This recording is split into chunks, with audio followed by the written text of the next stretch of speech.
first ban for Team Solomid. Unfortunately, guys, the overlays are broken for today. Hopefully they'll be fixed for tomorrow. We will read you out the bans. The picks will show up just fine, though. Yeah, I'm expecting a couple mid lane bans in this one. Or there's the alternate of just banning out the junglers so they can't assist the mid lane very heavily. Rek'Sai was the first ban for Winterfox. So Kassadin and now Sivir joining the pool of champions banned by Team Solomid. And there have been, you talked last game actually about the giant repository of these contested champions, they're really sought after ones, and that pool is very, very large. It's not like you can just spend your bans on it and now the big contested champions are gone. There's so many, it's weird that they actually still keep using them. Like, they're not doing targeted bans here. Kassadin, Sivir, now Lissandra, the third ban for TSM.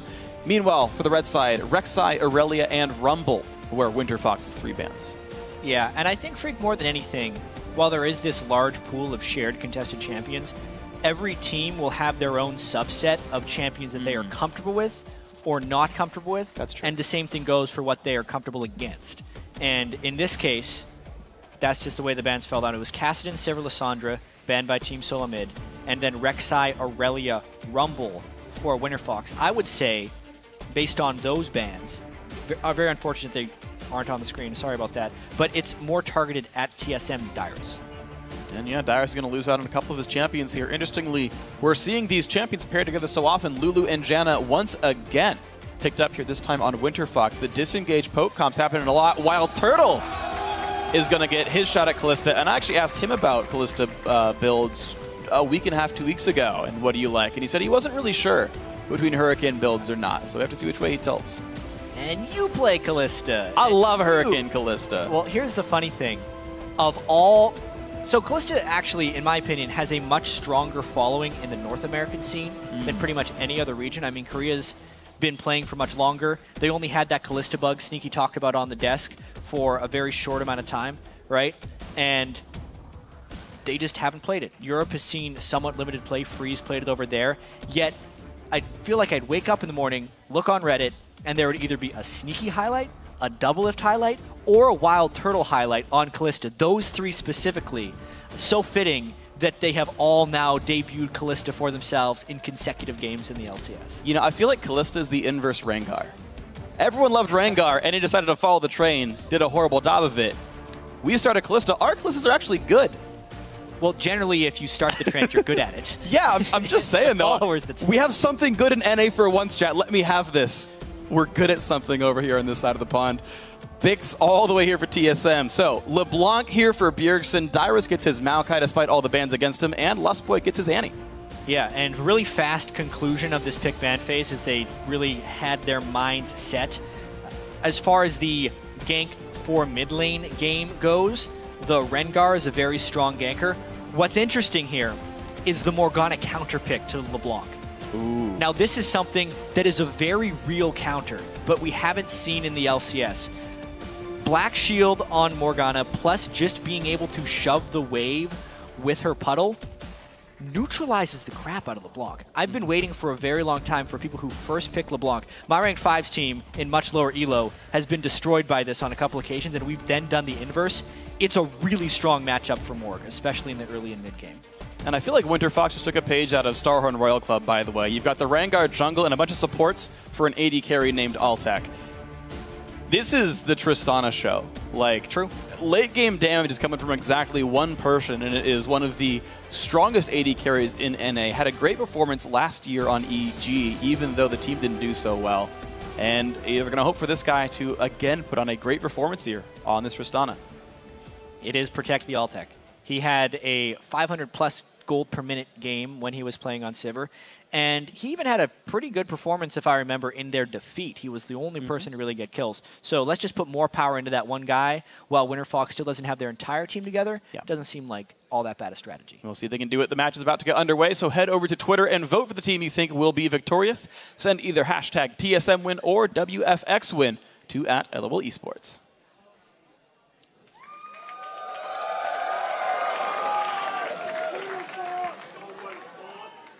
Sprightly crowd for the final game we have here of the day. TSM. See if they can bounce back after their defeat. Both these teams on coming off a loss. Don't want to call it a streak because it is just one game.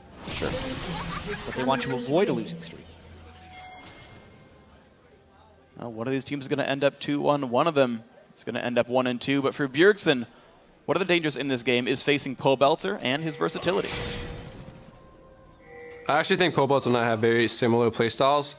He's a player that can play a lot of different things. He likes to play assassins, but he also plays a very good like backline champions like Xerath and all those kind of champions. So I can't really expect what to come out of Pobelter because he's a very versatile player who can, I feel like he can pull out anything at any time. And I just pretty much have to be able to do the same. I have to be able to counter whatever he can pull out, and I have to be prepared for pretty much any pick. So I think Pobelter is a very well-rounded player, and I can't wait to see him grow.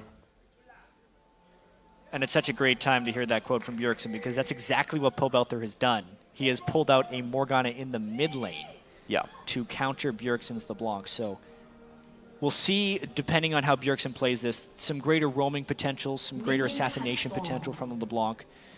But in the lane, Pobelter looking for a large amount of control. And I gotta say, I have to commend Winterfox's pick ban phase because this feels so well rehearsed. Right, you pick a Morgana mid, you know the damage fall off is going to be eventual. She's not there to be a damage carry, she's there as a control mage. Expected the LeBlanc pick, was ready to counter pick with Morgana, and to supplement all of that, they made sure they picked a late game AD carry so that when their mid laner fell off, their AD carry would spike up, be protected by all these shields, and carry the game for them. So a really, really nice preparation, I would say, by Winterfox. To have winning lanes and I would say a strong team comp on the back of it. Check out this early game invade, though, from TSM. It looks like Santorin's starting red buff, a la what St. Vicious did earlier. Then who will try a gank mid and then go down for blue. But Pobelter, if he doesn't have Black Shield yet, he would be in trouble. He does have that not skilling up Dark Bind. Flash stun. But he didn't get off in time. There's the W, flashes the knockup, but it's going to be too little too late. First blood goes to Bjergsen. Lustboy with the instant flash stun. He skilled up Incinerate on Annie, and Pobelter could not react in time to that. Also burning his flash, so that lane advantage counter pick edge he may have on Bjergsen gets set back a peg with that 3-man early game gank mid. And now with the supports running across to their various lanes to defend other people, you're seeing Dyrus getting to sit in a 1-versus-1 down to the bottom lane. Whereas Wildturtle, you've got to be afraid of him. No one's facing him at all. Experience advantage TSM. Yeah, I really want to see how Avalon does as well. Obviously, he didn't pick up much in any type of early lane swap. Dyrus had the advantage of being able to take out a camp with saplings to get a level 2 on Maokai. Lulu is granted no such luxuries, so as good as Winterfox's competition may be, they have to not lose the early game. Lustboy with no flash this is could the be successful. They're gonna wait all the time and then get the root. That's picked up while Turtle gets exhausted. The rend will not be enough, and Winterfox fires back. Well, that's one thing about using your support flash early on in the game and then going and pushing up in a lane swap situation. It's rather dangerous, and Helios, with years of competitive experience, was able to punish the one thing TSM burned in that game to get something back. Well, I gotta say, they kind of burned Pobelter too with the Ignite and everything. I'm sorry. TSM, first blood advantage. They still hold a gigantic gold lead, and of course, Dyrus still happy in that lane. Wildturtle unafraid in the 1v2 as well. Does not expect a return from, sorry, not Meteos, Helios right here. Yeah, now they're using the Kalista Sentinel to try and stop those ganks from happening. They need a few more wards in the mid lane if they want to maintain their pushed up position. This is TSM in this top lane to avoid Helios from coming through the river. The other thing they can do to block the river is obviously get the Scuttle Crab down. I actually learned something recently about Scuttle Crab. So it has 60 armor and MR. If you knock it up or stun it, I believe those are the only CCs that count, it loses 50 armor and MR permanently till it respawns. Which even though Jarvan's not the best single target damage dealer, because he can knock it up, it becomes 30-ish% easier to kill after EQing it, and then just shreds the darn thing. Yeah, another thing is if you have the Krug's auto stun, that'll do it for you. Oh, true. Based off auto attacks, and then you would use your EQ to just kill it super fast. but the rotations are pretty key in this game. I wonder if Pobelter will just be left alone in this mid lane since he's not really on an assassin and is relying on the pick, and if Winterfox will do other things to try and get an edge. They're going to do this. Santorin flashes, but he's so close to dead. They can't quite chase it down. Instead, they're going to smite his camp away and say, get out of your own jungle. Nice. Preempt the mid lane gank. Get the jungler before he gets there. Santorin's out of there, and they're going to try and deny Santorin a little bit. Meanwhile, Avalon is in trouble. A lot of damage from the W passive as well. Wildturtle, it's going to be Lustboy holding aggro. Will die, but execute. Oh, no. Wow, no damage came out from Avalon there. Even though he flashed for the finish, he never got an auto attack off onto Lustboy. He was completely focusing his spells and autos on Wildturtle, who was killing him. Some unfortunate events right there. And now he has no flash for his teleport. Leave his flash. Nice! Ooh. Oh, wow. Gets the W. One auto, two autos. Go. There's the kill! The shield from Avalon gets him an assist. So the teleport was worth it anyway, apparently. This will be a tough gank. I wonder what Helios is going to try and get. They'd have to combo a binding with the root in order to make this work, but Jarvan is on the other side. These teams love going mid. Santorin knows there's nothing seeing him. He's got the Raptor buff. There's a pink cord to even add further safety to his root. Helios flanks around. How good is... Oh, the W's down on cooldown. Just got to land it. Can he do it? Jukes, nicely done, Bjergsen. If he would have been hit by that, there's a chance he could have never flashed away for safety. Like, that was a very confident juke there by Bjergsen, because being able to chain the Rengar route into a dark binding from Pobelter, so even though he only has 1 point in it, would still be an extra 2 seconds from the dark binding. Plus ult, plus ignite may have been enough to kill him. I definitely believe it. There's actually a lot more damage than you expect from mid Morgana. And hey, to call back out to the Twitter question, the Chalice pickup there for Pobelter knows he needs to not get bursted out by Bjergsen. He's afraid of an AP burster, so Chalice instead of Morellonomicon. Holding true to the rule. Lustboy again looking to make a play. It definitely is a pattern. They take the player who is newest to the team in the LCS, who may be uncomfortable in their role, and they try and tilt him, honestly. It's what we've seen in these last few games. These guys have been heavily targeted. Avalon, again, his debut game for Winterfox, has been under a lot of pressure here from the TSM team. He definitely has, but with Gleeb here to support him, looks like they're holding in a decent spot so far. Wildturtle farming up pretty nicely. Hurricane first, by the way. You can see the components there. Bjergsen on the roam. It's a 3v2. Down goes the engage, but they don't find anything. Avalon gives up a little bit of golden XP. That's an ult and a failed roam. Yeah, I totally agree on that. You can see the Winterfox lacking in ward control. The fact that that roam was able to happen without Pobelter getting significant mid lane pressure. Because Pobelter was respecting the ganks so heavily, he was unwilling to push up that mid lane. It means Winterfox needs to get some map control. Speaking of map control, though, one thing that does surprise me, because I just saw Dyrus TP bot lane. You typically, at this point in the game, see the top laners walk top, hold their teleport, and prepare for a dragon fight. Avalon's TP is down. He's staying top lane. In fact, Gleeb's up there, too. Neither team seems very willing to push for a dragon, which you just tend to see in these lane swap scenarios. Well, we also tend to see this from TSM. If we're going to take 2 of their games as an example. They gave up the first several dragons against Cloud9 in their first game. And neither TSM nor Team 8 put much priority to it in Game 2 of the week. It is an objective that TSM doesn't care that much about early. It feels like. I think it's a fine way to play the game, for what it's worth. I just know that the ones that tend to be free, it's like you might as well. That's true. Both teams, I think, gave the opportunity to allow a dragon. I think they're comfortable with the lane swaps, and the investment that they would take to do it backwards is just not worth it. That's because they would lose the time and give up an edge that way. TSM wants Wildturtle to have farm. Winterfox wants Altec to have farm. And that is happening, of course. And to have a Tristana have an uneventful laning phase. Nice go. Very, very nice. Helios, hello. Gleeb and Avalon. Actually, as long as you hit it once, the move speed drops significantly, and you can usually get rid of that Sentinel before it reaches the brush, but just not quite hitting it in time. Out goes Helios.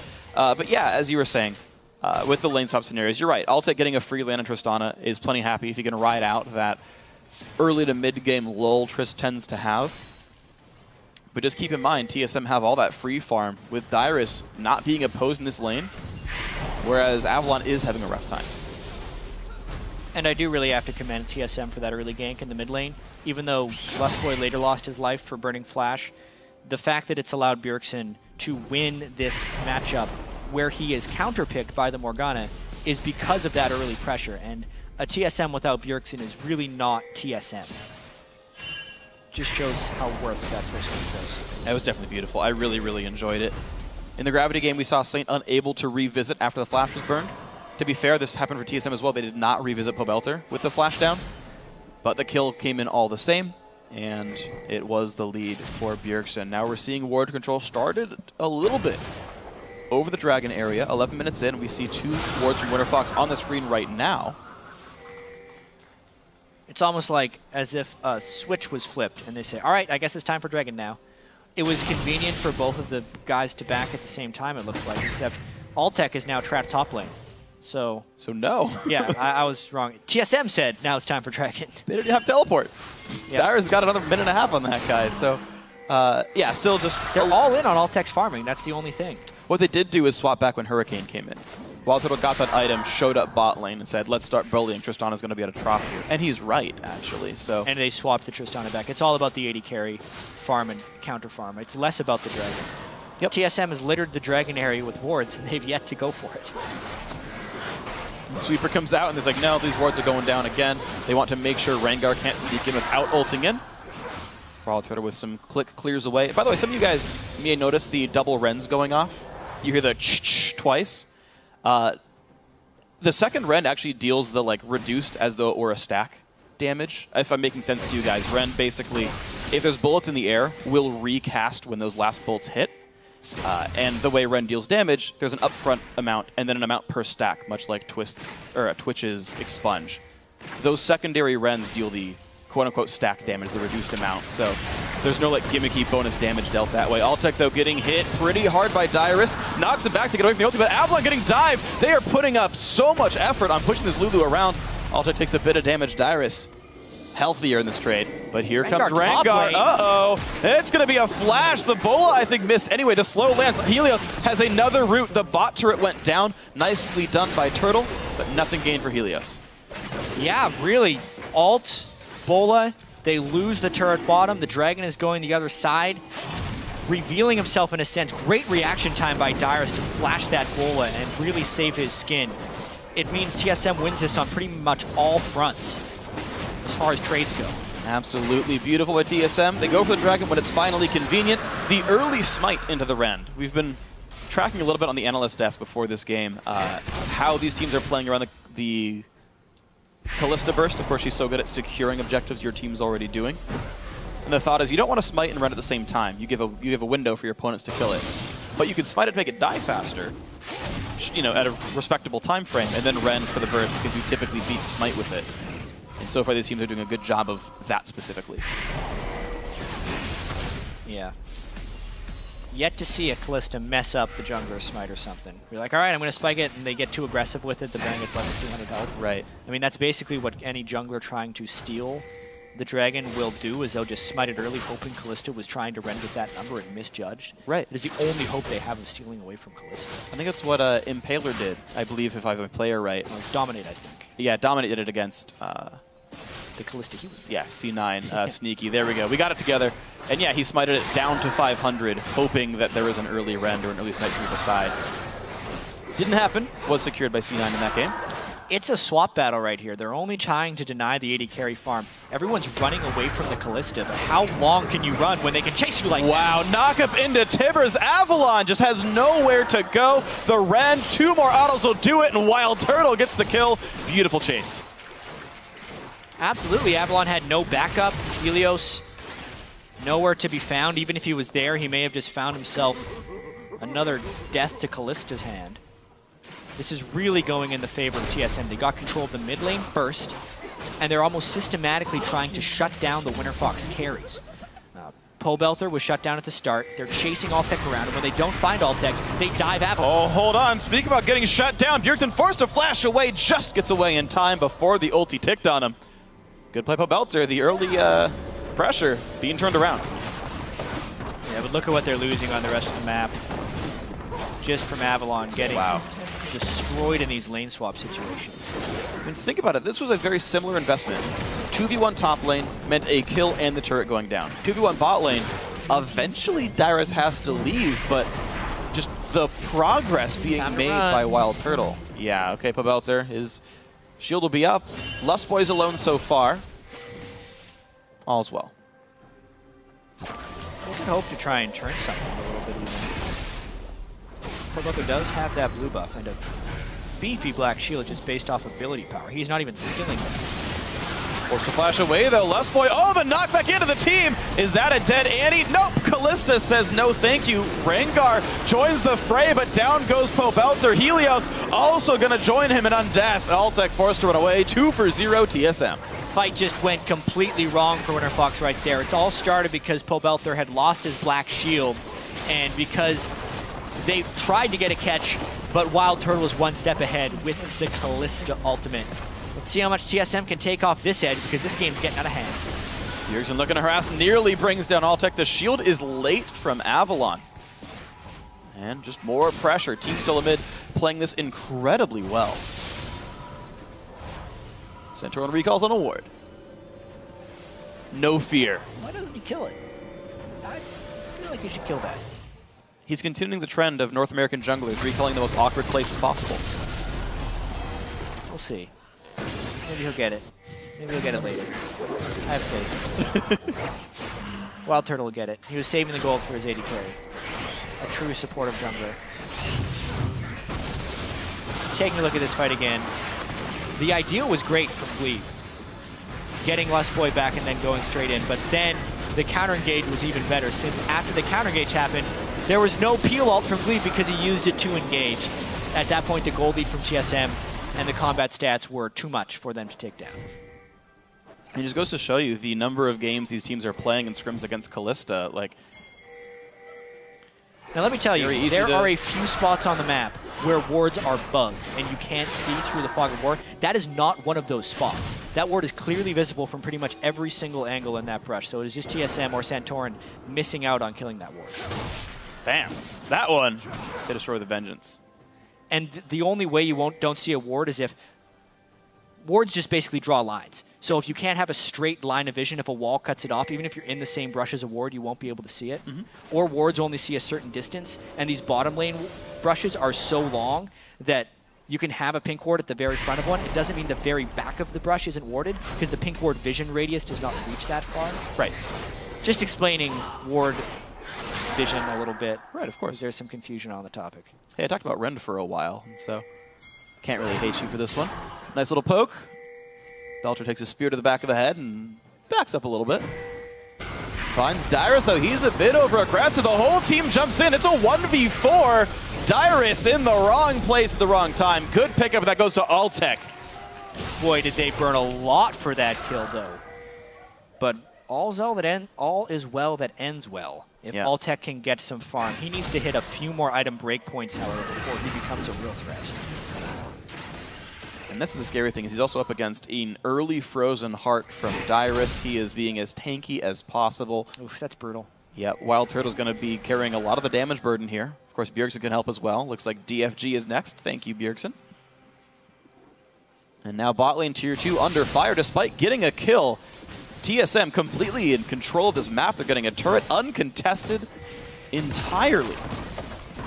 I mean, if we think about it, they've already burned all their damage to kill Maokai, so they don't even have, even if they had people here, they wouldn't have initiation threat to push off that turret. It was a smart map movement and lane to push by TSM, but it looked even better because Winterfox wasn't responding to it. Wow, and there we go, a blue buff on top of it. Just so much being gained. Bjergsen gets the buff himself. Team Solomid well in control. Now the dragon respawns. They're going to go for this one too. That should make it 2 dragons. Wildturtle leaves the pit early, and he's going to say, you know what?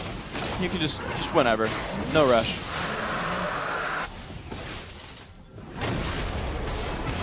Yeah. TSM really comfortable right now. Most of the plays they made this game worked out just right. Helios is going to find Dyrus, but there's just no way those champions kill Dyrus without the entire map to run down for it. Bjergsen able to easily wave clear. These lanes are all under control. Altec tries to push the bottom lane down, but there's room for TSM to sweep this wave back up. And the thing is, I feel like Winterfox do just have to wait around for a while. The power of LeBlanc is quite high right now. DFG just came in. You really don't want to fight her at this point in time. Tristana still needs another full item to be completed before she's going to be a real threat to someone like Dyrus' Maokai. Yeah. The execution from Winterfox just hasn't been there this game. Avalon, not comfortable in these lane swaps, is definitely what it feels like. Yeah, but boy, or TSM. Yeah, I mean, Avalon got dove 2v1. It wasn't even a 3-man gank. He was just Wildturtle in a compromising position. Wildturtle Lustboy made a nice play with the Kalista Annie combo.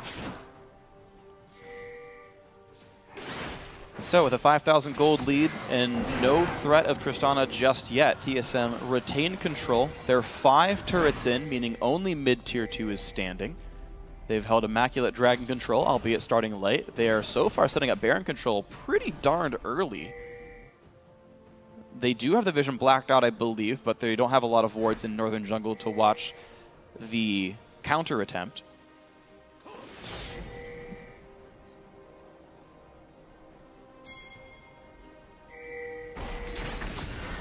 Right now, Winterfox just trying to keep their waves outside of the base. Winterfox isn't going to make any aggressive play unless they definitely see another singular kill they can pick up, because that's the only way they get a little bit of a gold influx. They do have their inhibitor ring of turrets up. That's kind of their last defense at this point. I don't even know if they can stop the Baron. I mean, that's the mid lane, top lane Morgana damage, which is why we're seeing it more in solo lanes now. Morg is a champion in competitive we see in all 3 lanes, actually. Even, I think it was last night as well. Yeah, the Samsung mid laner only plays Fizz and Morgana, basically. Yeah, well, we also Trace from Janna plays it in the top lane. I didn't see that one. He's played it on multiple occasions, actually.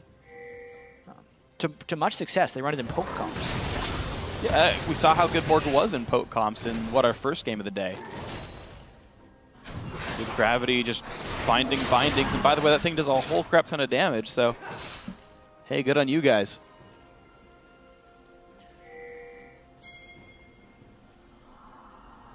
And now let's see.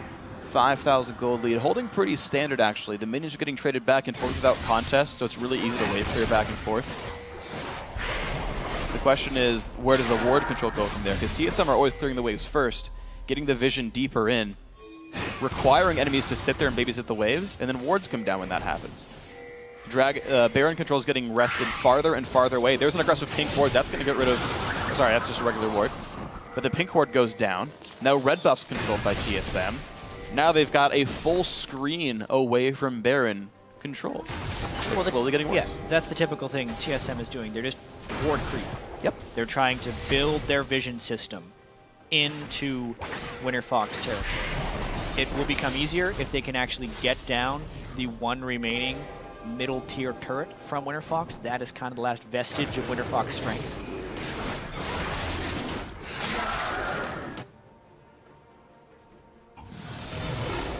Okay, here's the first attempt. That is not an initiation ultimate. That's a, we have no idea where TSM is. Let's hope to find them. Oh, they're right there. It was somewhat successful by Helios. So Dyrus takes some damage. Yep, he sees him. They leave safely.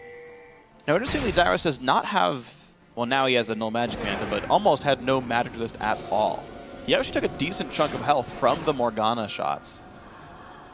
Yeah, well, the fact is, Morgana has low late game damage and needs to focus it on the squishy targets. Oftentimes you'll see the Morg flash in and go. Without his Zhonya's, that's not even a possibility. And if he's bursting down Maokai, then okay, the carries from TSM would then proceed to destroy. Well, okay, so Helios in the middle of nowhere, forced to recall back. He was afraid TSM completely hold vision control. It's a Baron. They should be no wards. And now does Winterfox choose to just rush down for an inhibitor as a trade for Baron? There's no way they can stop this. They are going to send themselves to the bottom side of the map. TSM will get this Baron without contest. The question is, how much can Winterfox get as a payment for this? 1 turret. and I don't think they could hope for much more. This Baron was an inevitability based on TSM's map control and current team fight potential. Winterfox got the best they could out of this. One turret, the Baron was going down anyway. Now it's just a defense game. 3 minutes of defense until about 28:30 into the game. Baron buff is going to keep TSM ahead and able to siege against Winterfox. Despite their comp being a little bit short range, the Baron buff on minions should make this much easier for them. Quicksilver sash grab by Wildturtle early on to make sure he doesn't drop down to Rengar Bolas or Morgana bindings.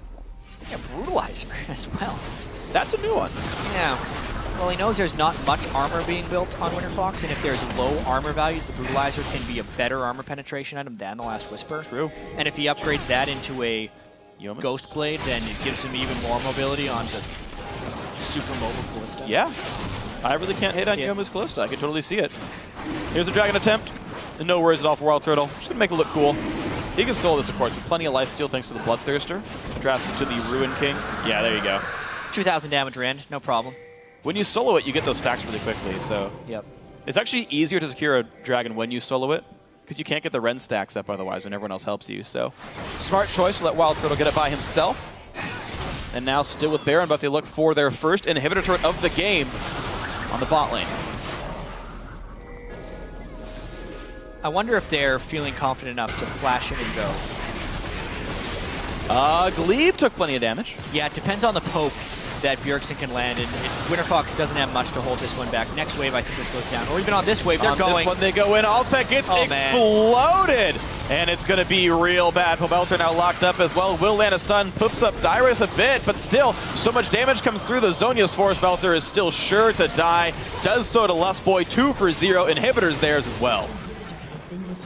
TSM decides not to push this one farther, but I think they could have ended the game right there. Avalon is a glorified support at this point. It's 2 supports and a Rengar in the base, and TSM had 5 people with Baron minions. Slow and steady, I suppose, but TSM completely in control. They absolutely are. There's not much hope right now for Winterfox, especially when Altec dies first like that. Shield seemed to be on cooldown. Great play by Bjergsen and co to make that one happen. Nothing on the map to take except the Winterfox base here. So TSM, it is still on you with 15 seconds of Baron to push something else down. Top lane. Why not? Let's go. Maybe they need to wait for Wild. No, Wildturtle's only got 1,000 gold. They're going to pick up some buffs on the way. Obviously, Winterfox is going to try and farm this one out, but they've just fallen so far behind. The Morgana pick against LeBlanc needs to win early. If you get to this point in the game, you can really see the lack of effectiveness. Morgana can't get through the tank line of Dyrus, and the team itself is not strong enough to go in if Pobelter did want to try and flash ult in. At this point, Bjergsen can just pick off Altec, and the rest of the team, Solomid, can pile in. Most likely, yeah. So TSM, they want the top lane. No Baron buff. The waves are slowly building up bot. It'll, I think, end up being a double wave by the time it reaches the dead inhibitor. Avalon forced to ult himself just for a simple rotation from Bjergsen. Not good. Yeah, Bjergsen's got his blue buff up as well. So, I mean, he's got 15 seconds at this point before he can do that again. So every wave, Bjergsen brings someone down to 1/3 health. And unless Pobelter predicts a binding and bursts the guy out, which, to be fair, is possible, I don't see anything going very well right now. Santorin passively farming by letting minions hit him. Clears the wave that way. The wave clear still holding on nicely. Lulu plus Tristana. The Yordle duo keeping the minions outside the base, but here's the big minion wave at the bottom lane right now. Winterfox has to react to this. That minion's going to crush a turret by itself. Yeah, well, these are trying to hold off this minion wave. Dyrus takes a bit of damage. Here's the fight. Altec does survive, thanks parse that everyone else. Pobelter goes in. The Zhonya's popped early, though. He's going to land this on an only Lustboy. He's going to trade his life support for mid laner. And now Wildturtle gets 1,000,000 damage off of the rest of Winterfox. Down goes Nexus turret number 1 from the wave. And it's a sort of late help by Winterfox. Of course, TSM forced them to hold mid. And this turret down to half.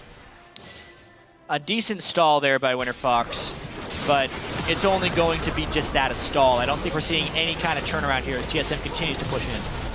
There we go. Inhibitor number 2. The wave's going to get cleared quickly inside the base. Avalon is does not have much to say for himself. Now top lane under fire as well. This could quickly be inhibitor number 3. Morgana is back up in 5 seconds. Rengar's here now.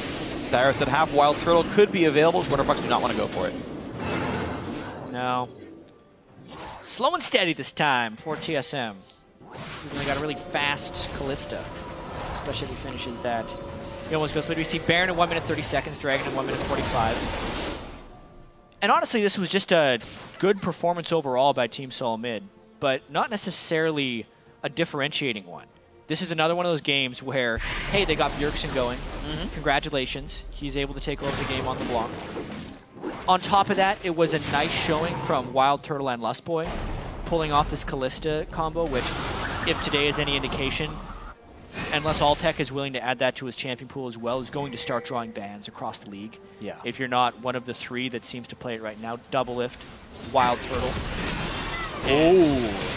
Sneaky. Good knockup by Avalon. Not going to be enough. Lustboy claims his 3rd kill of the game. Additionally, for Avalon, not a great debut by any stretch of the imagination. But once again, Winterfox has more roster issues than anyone else, especially from the language department. The whole game plan of this team when they were playing in Korea, they have a Korean coach. Pobelter speaks Korean. Everyone was going to play in Korean, and they'd have Altec as an English-speaking AD carry just hitting things because the AD carry requires the least communication of competitive roles. Yeah. But with Gleeb as a substitute, they can't do that. So they're playing in different languages right now, which is not the plan for this team's construction. TSM going for inhibitor number 3. Pobelter forced to flash away. Looks like the Nexus will stay alive for now, but TSM go aggressive. Altec, 1 hit from dead. Wildturtle sure to clean this fight up. Pobelter will be falling 2 for 0. On to the Nexus TSM goes. I don't see them being stopped here. Winterfox forced all the way back into their own base. Nexus now available. TSM take care of business in 32.5 minutes. 2-1 start to the season for Team Solomid. Yeah, they made that one look pretty easy for them. Very few missteps by TSM the entire game. Dyrus got caught out once. Other than that, everyone played super clean. Very convincing victory, taking advantage of the still yet to be completed roster of Winterfox, punishing Avalon in his first game of the LCS. And yeah, like you said, improving their record to 2-1. Improving to 2-1, which I believe now makes them a tie for first place since Liquid did lose to Cloud9. TSM tied for first now. Of course, early in the season, but this is what you expect from Team Solomid. They're the reigning champions of North America. They're supposed to be up there. A lot of eyes were on Santorin. 0-0-11 for him. He's done just fine. Lustboy, pretty pumped. Repeat performance here. Also, for a while there, had the most kills on his team with 3. Did a great job being a damage-centric Annie. Well, he did have the highest kill participation as well. 3 kills, 9 assists, in a total of 13 TSM kills. So over 90% in that category. And Bjergsen, the guy that got ahead, the first blood gank at level 2, even despite the black shield from Pobelter here. The Morgana counterpick, they're just... The 1v1 is going to be fine. The 1v3 maybe less so. Yeah, and it was honestly all because of Lustboy. The black shield, surprisingly, unless he gets instantly stunned, will save him from that gank. Yeah. All he has to do is black shield himself, flash towards his turret. Because the knockup's not going to get you, the stun's not going to get you under that black shield. But because of the ridiculously fast flash over the wall that was giving vision as well from Lustboy, and the fact that it was his W, not his Q, so the stun applies instantly when Annie throws it out. Right. That's the whole reason it worked. And it was great. And we've seen now a couple of these level 1 Annie ganks. Like, we started identifying these trends pretty early on. Like, that's a good play. That's repeatable. The level 1 Annie ganks with W, the really clever CLG sort of lane swap creation where you like proxy the first wave to guarantee the freeze. Like, you can't even screw it up. A couple of trends we saw today in the NALCS that may be repeated was the Saint Vicious / Santorin, the 2 guys that started in the enemy red buff there on Jarvan, and then the double lift idea for lane swapping by proxying the first wave with 4 people. That's the weird thing about it, though. That is actually the weird thing about it is, like, it's weird that that's like a new trend because it's a lane swap. You go into the enemy jungle first, you take their big camp. How many times have we seen people get 3 buff because they're not sort of respecting the old lane swap rules around, of course, you own Northwest jungle and we own Southeast. It's the way it, of course, went in this one. Guys,